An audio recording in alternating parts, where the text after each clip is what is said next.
اللهم صل وسلم وبارك عليه.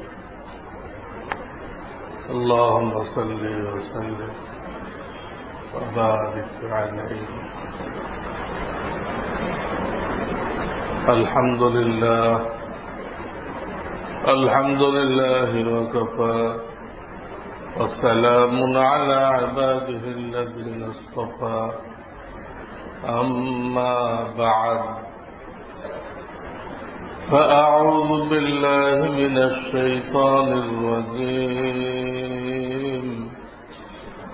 بسم الله الرحمن الرحيم.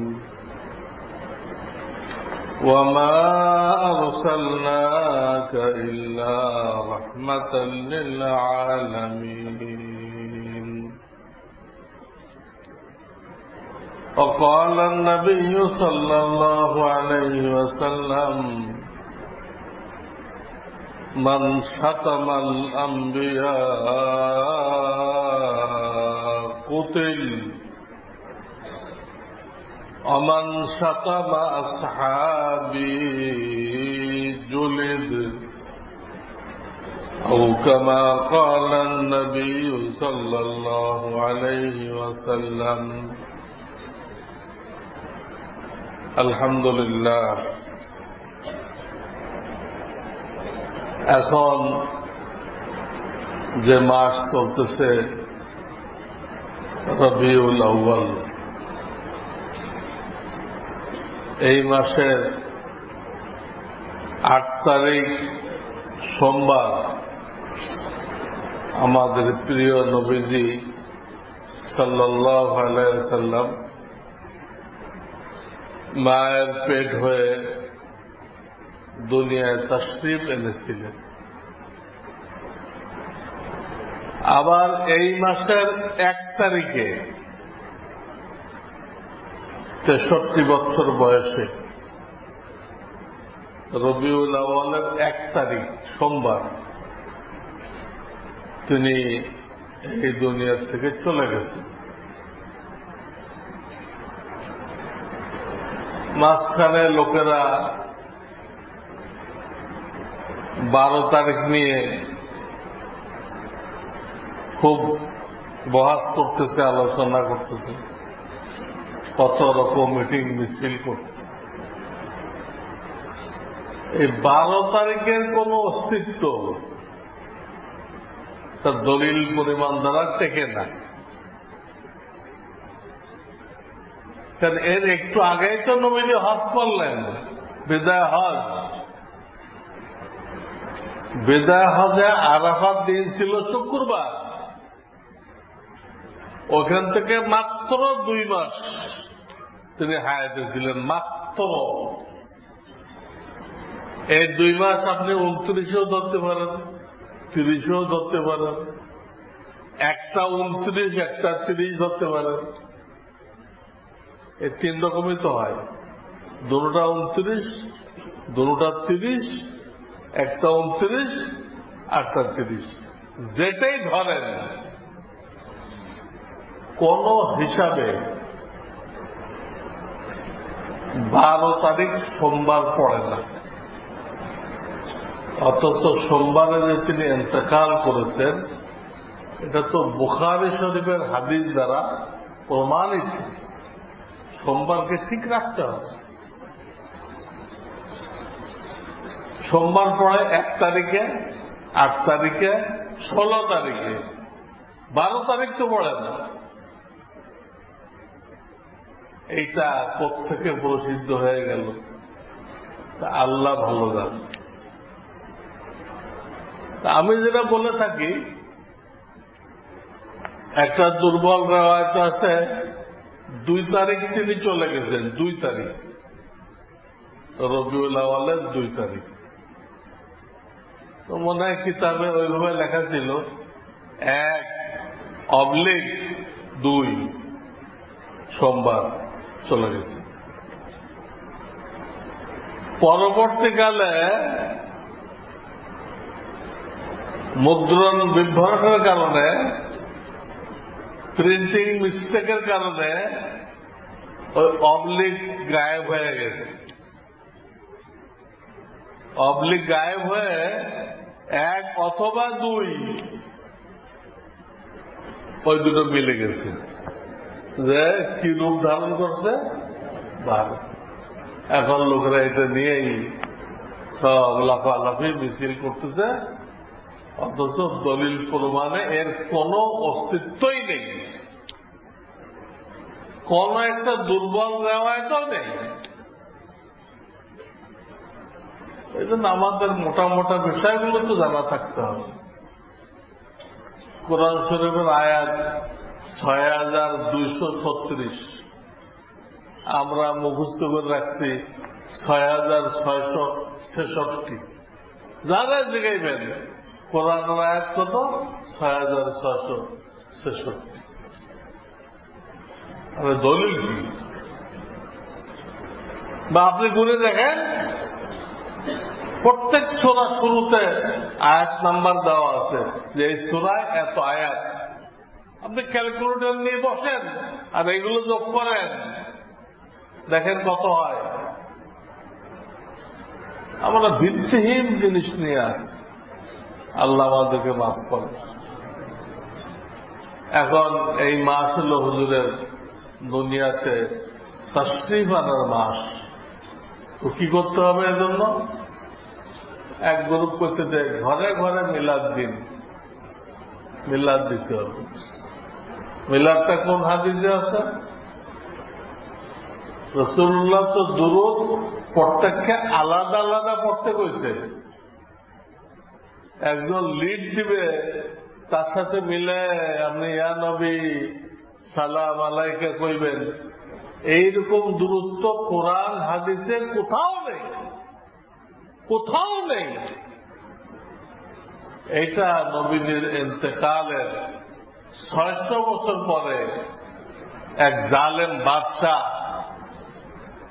তার কিছু ভাড়াটিয়া মৌলবী, হার জামানায় যারা দেশ চালায় তাদের কিছু ভাড়াটিয়া মৌলবী থাকে, কেউ বলে গৃহপালিত মৌলবী থাকে।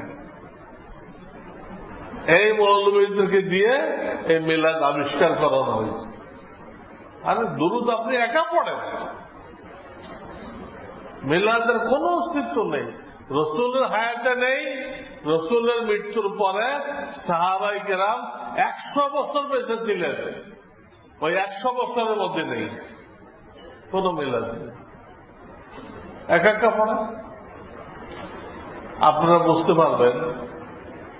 এটা যদি শরিয়াতে থাকতো আর কোন সওয়াবের কাজ হতো, তো যে মৌলবী মিলাদ পড়ায় আপনাদের বাড়ি আসে আসে, ওই মৌলবীর বাড়িতে মিলাদ হয় না কেন? আপনারা পড়ছেন কোনদিন ওই মৌলবীর বাড়িতে? কেন? এই ভালোটা আপনাদের জন্য, তার লাগবে না? এটা রাখা হয়েছে, আপনারা হয়তো হাদিয়া তোহফা দেন না, আপনাদের পকেট কাটার জন্য রাখা হয়েছে। মিলাদটা রাখা হয়েছে আপনাদের পকেট কাটার জন্য। দিবেন তো না, একত্রিত এত কিছু দিবেন, নাউযুবিল্লাহি মিন যালিক। এগুলো ভণ্ডামি, ভণ্ডামি। কোন মিলাদ নেই। একা একা দুরূদ পড়েন, যত বেশি পড়েন হাসরের ময়দানে নবীজির কাছে থাকবেন আপনি। এই শুক্রবারে বেশি দুরূদ পড়তে বলা হয়েছে। কেউ এই মাসে সিরাতুন নবীর মাহফিল করতেছে, ভালো কথা। সিরাত কি আর মিলাদ কি? মিলাদ হল জন্মের সময় কি ঘটেছিল, ওনার মায়ের কোনো কষ্ট হয় নাই, পারস্যের ১০০০ বছরের জ্বালানো আগুন নেমে গেছিল, তাদের অনেকগুলো গম্বুজ পড়ে গেছিল, বুসরা পর্যন্ত আলোকিত হয়ে গেছিল, এরকম কতগুলো ঘটনা। কিন্তু এইগুলো হাদিসে পাওয়া যায় না, কোন হাদিসে এই আলোচনা নেই। এগুলো ইতিহাসের কিতাবে পাওয়া যায়, বিশ্বাস করাও জরুরি না। এটা কোনো শরিয়ত না, কেউ করলে করতে পারে। কিন্তু সিরাত কাকে বলে? নবী আলাইহিস সালাম নবুয়ত প্রাপ্তির পরে তিনি 23 বছর জীবিত ছিলেন। এই 23 বছরে তিনি উম্মতকে যা কিছু শিখাই গেছেন, এর থেকে ভালো কোন তরিকা নেই। খয়রুল হাদি হাদিউ মুহাম্মাদিন সাল্লাল্লাহু আলাইহি ওয়াসাল্লাম, হাদিস আছে সবচেয়ে উত্তম চালচলন ওইটা যেটা মুহাম্মদ সাল্লাল্লাহু আলাইহি ওয়াসাল্লাম আল্লাহ থেকে আসেন। তাদের দুনিয়াতে কত লোক কত মতবাদ দিছে, লেলিন একটা দিছে, মাও সেতুক একটা দিছে, হ্যাঁ, আব্রাহাম লিঙ্কন একটা দিছে, কত লোক কত তরিকা দিছে। তারাও চলে গেছে, ওইটাও জাদুঘরে গেছে, ওই তরিকাও কোথায় গেছে? জাদুঘরে গেছে। কিন্তু আল্লাহ তাআলা তার নবীকে যে তরিকা দিছে, এটা কিয়ামত তাক সমান চলতে থাকবে। এটা জাদুঘরের জিনিস না। স্বয়ং রব্বুল আলামিন হেফাজত করে। তো তিনি আমাদেরকে কিভাবে নামাজ পড়বো, কিভাবে উযু করবো, কিভাবে মসজিদে ঢুকবো, কিভাবে বের হব, কিভাবে বাজার করব, কিভাবে খানা খাবো, কিভাবে টয়লেটে যাব, সব ব্যাপারে তিনি মানুষ ছিলেন। আমাদের যা যা প্রয়োজন সব প্রয়োজন তার ছিল। তার বিবি বাচ্চা ছিল, তার শ্বশুর শাশুড়ি ছিল, তার জামাতা ছিল, সবকিছু ছিল। তবে আমাদের সামনে যা যা ঘটে সব তার সামনে ঘটছে। আল্লাহ কোন নবী রসুল ফেরেশতার থেকেও বানান নাই, জিনের থেকেও বানান নাই, মানুষের থেকে বানাইছেন। মানুষের থেকে না বানাইলে মানুষ শিখবে কেমনে? শিখবে কেমনে? নবীকে তো অনুসরণ করতে হবে। তো তিনি অসুস্থ হয়েছেন, সবকিছু ছিল, ওরা পুরা জিন্দেগি হাদিসের কিতাবে আছে। এইটা উলামায়ে কেরাম থেকে জেনে জেনে যে আমল করবে সে হল আল্লাহর প্রিয়, আল্লাহর দোস্ত। ফাত্তাবিউনি ইউহিব্বুকুমুল্লাহ। আল্লাহর হাবিব বলেন, আমার সুন্নাত অনুসরণ করো তো আল্লাহ তোমাকে প্রিয় পাত্র বানায় দিবেন। তুমি আল্লাহকে দেখেছিলে, আল্লাহ তোমাকে যাবে। তুমি আল্লাহকে মহব্বত করতে চেয়েছিলে, আল্লাহ তোমাকে মহব্বত করবেন। সিরাত খুব ভালো জিনিস, সুন্নত। সিরাত মানে সুন্নত। 23 বছরের তালিম, তাদের যারা সিরাত করায় এটা ভালোই করে, কিন্তু সমস্যা হলো তারা শুধুই রবিউল আউয়ালে করে। কিন্তু সিরাতের সম্পর্ক রবিউল আউয়ালের সাথে না, খালি এটা তো 12 মাস করতে হবে, এইটা তো পুরা জিন্দেগি করতে হবে। এটা কোরআনের তাফসীর, সিরাত কোরআনের তাফসীর, পুরা জিন্দেগির কাজ এটা। আর যা কিছু আমরা করতেছি, চাকরি বাকরি মিল কারখানা, সব আনুষঙ্গিক। সব কি আনুষঙ্গিক, মূল না, মূল কাজ না। একটা লোক বিদেশে পড়তে যায়, তো তার বাপরা জিজ্ঞেস করে তোমার ছেলে কোথায় গেছে? অস্ট্রেলিয়া গেছে পড়তে। খালি পড়ায় ওইখানে, খাওয়া দাওয়া করে না, ঘুমায় না। তা তো এগুলো তো কইলেন না, খালি একটা কইলেন। আরে এগুলো কর জিনিস, এগুলো তো সবাই করবেই, ওইগুলো আনুষঙ্গিক। মূল উদ্দেশ্য কি নিয়ে গেছে? পড়াশোনা, তো ওইটা বলবে। আমাদেরকে যে আল্লাহ তাআলা হায়াত দিচ্ছেন, এটা পুঁজি। এই পুঁজিটা খাটায় আখিরাত সাজাইতে হবে, জান্নাত অর্জন করতে হবে। হায়াত পুঁজি, প্রতিনিয়ত এই পুঁজি খরচ হয়ে যেতেছে, এই পুঁজি শেষ হয়ে যেতেছে,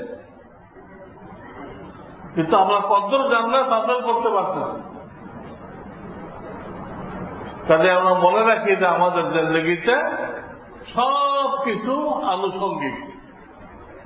ওটার জন্য আমাদেরকে পাঠানো হয়নি, দুনিয়ায় পাঠানো হয় নাই, পাঠানো হয়েছে রসুলের সুন্নত অনুযায়ী চলো, এটা অন্য ভাইয়ের কাছে বলো, সুন্নত অনুযায়ী চলো, অন্য ভাইয়ের কাছে বলো। এই হল তোমার জিন্দেগির টার্গেট, লক্ষ্যবস্তু।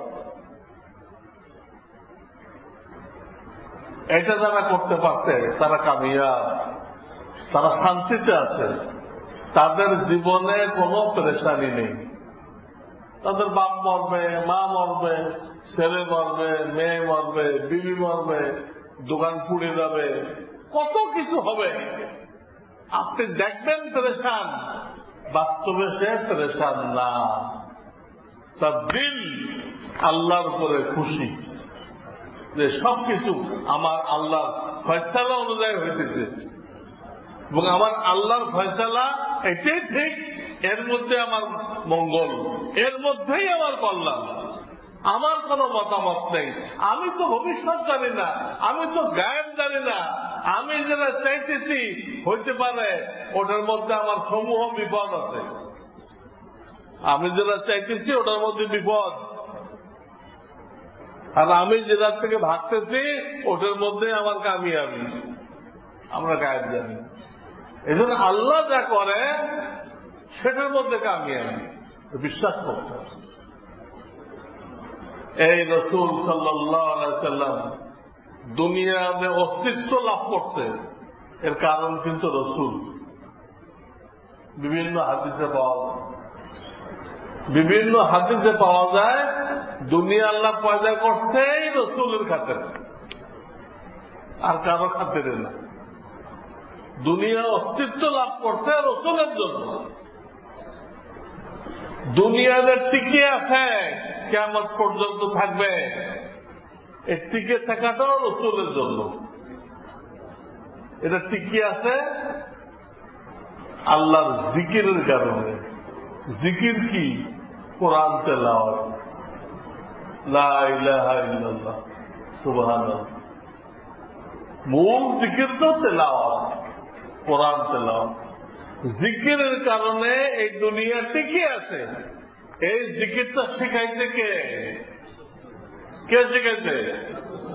আল্লাহ রাসূল শিখাইছে। কাজেই দুনিয়াতে টিকে আছে, এটা রাসূলের অবদান।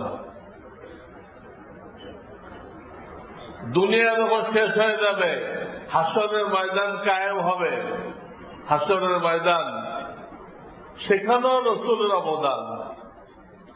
প্রথম কাজ হল সবাই হাসরের ময়দানে দাঁড়াই থাকবে, জমিন তামা হয়ে গেছে, সূর্য মাথার উপরে এসে গেছে, একদম অস্থির, কেউ কোমর পর্যন্ত ঘাম, কেউ বুক পর্যন্ত ঘাম, এই ঘামের মধ্যে ডুবে আছে।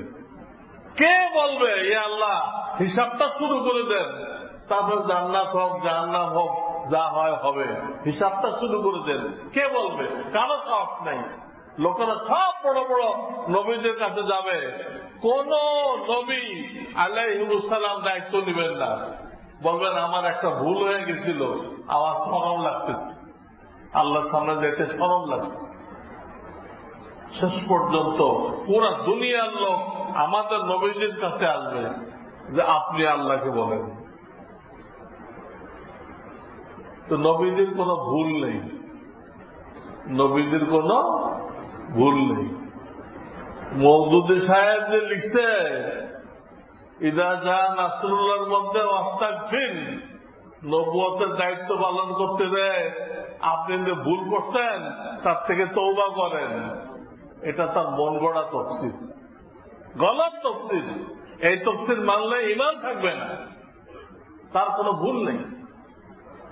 এই জন্য তিনি রাজি হবেন, তিনি মাকামে মাহমুদ নামক জায়গায় যে সিজদা পড়ে যাবেন, আল্লাহ বলবেন হাবিব ইরফা রাসাকা সালতুতা, হাবিব মাথা উঠাও, কি চাও তাই তোমাকে দেওয়া হবে। নবীজি মাথা উঠাবেন এবং চাইবেন আল্লাহ হিসাব শুরু হয়ে যাক, হিসাব শুরু হয়ে যায়। আল্লাহ হিসাব শুরু করে দিবেন, শুরু করে দেবেন। এই যে একটা রহমত, এটা শুধু মুসলমানরা পাইল না, এটা সব সারা দুনিয়ার কাফেররা সহ সবাই পেয়ে গেল।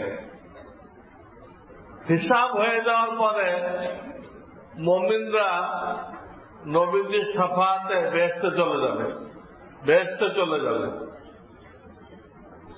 কাফেরদের কি হবে? কাফেররা যে পরিমাণ আযাবের উপযুক্ত হইতে আল্লাহকে অস্বীকার করে, এই কাফের নাস্তিক এরা নবীজির শাফাআতে তাদের ওই আযাবকে কমাই দেওয়া হবে, আযাবকে অনেক কমাই দেওয়া হবে। হ্যাঁ, কমাই দেওয়ার পরে যেটা সিদ্ধান্ত হবে তার থেকে আর কমানো হবে না। তাহলে কোরআন শরীফে আছে ফালা ইউখাফফাফু আনহুমুল আযাব ওয়ালা হুম ইউনসারুন, তাদের আযাব কমানো হবে না। এই যে কোরআন শরীফে আছে, কি অর্থ? নবীজির সুপারিশের পরে কমে দেয় যেটা সিদ্ধান্ত হয়েছে, ওর থেকে আর কমানো হবে না, এই অর্থ। তো কাফেরদের জন্য তিনি রহমত, ওমা আরসালনাকা ইল্লা রাহমাতাল লিল আলামিন, তিনি কাফেরদের জন্য রহমত। তাদের বাচ্চারা বাপমার অধীনে তারাও দোজখে যাবে, ওখানে কান্নাকাটি করবে। নবীজি যখন তাদেরকে দেখবেন তো নবীজির দয়া আসবে,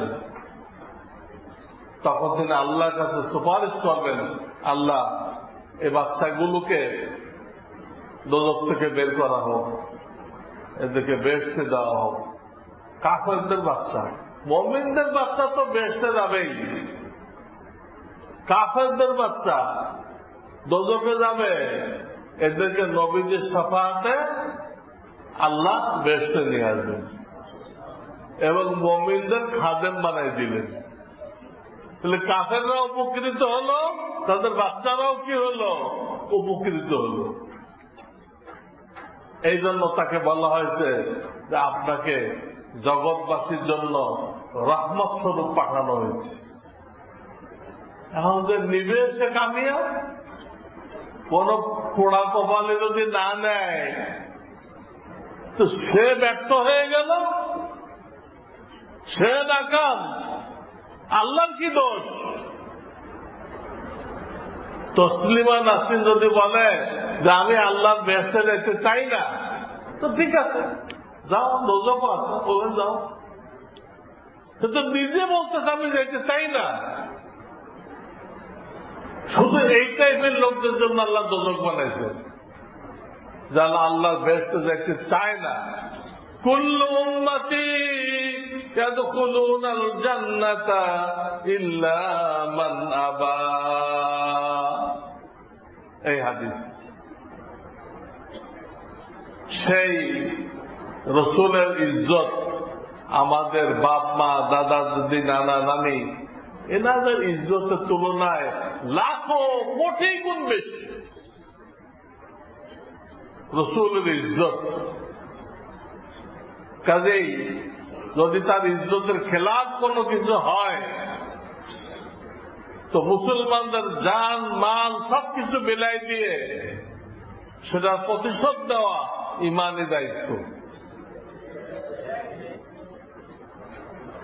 কলকাতায় একজন লিখছিল না, রঙ্গিলা রসুল, দুই নাবালেগ ভাই এরা জাহান্নামে পৌঁছে দিচ্ছে। ওরা তাদের ফাঁসি হয়েছে, হোক, কোন দল নেই, ফাঁসি হবে না, কতল হবে, হোক।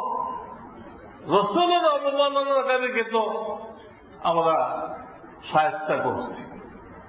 প্রত্যেক জামানায় যারা রসুলকে অবমাননা করছে মুসলমানরা ছাড় দেয়নি, ছাড় দেয়নি। এই ফ্রান্সে এক শিক্ষক সে রসুলের ব্যঙ্গচিত্র আবিষ্কার করছে। ফ্রান্সও মুসলমান আছে, এই মুসলমানরা ওই শিক্ষককে ছাড় দেয় নাই, ওই শিক্ষককে ছাড় দেয় নাই। তারা আমাদের তো মরা মুসলমান না, কাফেরদের দেশে যে মুসলমান আছে ওদের বুকের পাটায় অনেক শক্তি, অনেক ইমান। ওরা ওই শিক্ষকের গর্দান উড়াই দিছে, একদম কতল করে দিছে, শেষ। কিন্তু সবচেয়ে বড় বেকুব হল ফ্রান্সের প্রেসিডেন্ট, সবচেয়ে বড় বেকুব বর্তমান জামানার পুরো বিশ্বের মধ্যে বড় বেকুব এই ম্যাক্রো। হে মন্তব্য করতেছে আমার দেশে যেহেতু বাক স্বাধীনতা আছে কাজে এরকম হইতেই থাকবে, প্রত্যেক দিন রসুলের ব্যঙ্গচিত্র করা হবে। ম্যাক্রো করতেছে এত সেনাবাহিনী দিয়ে পরিবেষ্টিত থাকে, সেনাবাহিনীর বাইরে আসে, সেনাবাহিনীর বাইরে আসলে 5 মিনিট লাগবে না, এরও পাল্লা উড়ে যাবে। ম্যাক্রো আর ম্যাক্রো থাকবে না, হ্যাঁ, ওরা একদম ইঁদুরের ছা বানাই দিবে। তো সে এগুলো করতেছে, এখনো পর্যন্ত নত হয় নাই, মাপ চায় নাই। এই জন্য আমাদের ইমানি দায়িত্ব ফ্রান্সের সমস্ত পণ্য বর্জন করা, সমস্ত পণ্য বর্জন করা। এবং এখন যেহেতু তলোয়ার নিয়ে জিহাদের টাইম নেই, এখন এই যে মিটিং মিছিল হয় এটি জিহাদ। কিতাবে লিখছে যে জামানায় যে জিনিস দ্বারা বাতিলের উপরে প্রভাব পড়ে, যে জামানায় যে জিনিস দ্বারা বাতিলের উপরে প্রভাব পড়ে ওটাই জিহাদ, ওটাই কি মিছিল করলে পুরো দুনিয়ায় মুসলমানরা মিছিল করলে এই ফ্রান্স এক ঘরে হয়ে যাবে না? এমনি তার দেশে lakh lakh billion dollar loss হয়েছে, তার শেয়ার বাজার ধস খেয়ে গেছে, বড় বড় কোম্পানির সব কয়ার সব এই বাংলাদেশের হ্যাকাররা সব হ্যাক করে দিচ্ছে। বাংলাদেশের হ্যাকাররা এইখানে বসে ফ্রান্সের ব্যবসা বন্ধ করে দিচ্ছে। কি কি করা যায়? আল্লাহ আপনাদেরকে বুদ্ধি দিছে, আল্লাহ আপনাদেরকে মাথা দিছে, চিন্তা করেন ফ্রান্সের বিরুদ্ধে কি কি করা যায়, সব কিছু করতে হবে। করে এই ম্যাক্রোরে ভিক্ষার থলি হাতে দিয়ে রাস্তায় নামাইতে হবে। ভিক্ষা করার খা, ভিক্ষা করার খা, তোর ভাগ্যে আর কিছু নেই। ভিক্ষা ঝুলে দিয়ে এর রাস্তায় নামাইতে হবে। এই কব্বাক খবিস বেঈমান শয়তানকে তা করতে হবে। এই জন্য আপনারা তৈরি থাকেন, যখন যেটার জন্য ডাক আসে তার জন্য লাব্বাইক, তার জন্য লাব্বাইক বলতে হবে। এটাই তার বিরুদ্ধে জিহাদ। শুনছি একটু পরে বসিলা থেকে মিছিল আসবে ইমাম পরিষদের উদ্যোগে। কাজে যারা পারে সুযোগ আছে এই রাস্তায় আপনারাও শরীক হয়ে যান, শরীক হয়ে আপনারাও তার বিরুদ্ধে রসুলের মহব্বত দেখান যে আমাদের সেনাও কি আছে, রসুলের মহব্বত আছে, আমাদের সেনাও কি আছে, রসুলের মহব্বত আছে। তো আল্লাহ তাআলা আমাদেরকে আজীবন সুন্নত অনুযায়ী চলা, রসুলকে মহব্বত করার তৌফিক দান করেন। ওয়া আখিরু দাওয়ানা আনিল হামদুলিল্লাহি রাব্বিল আলামিন।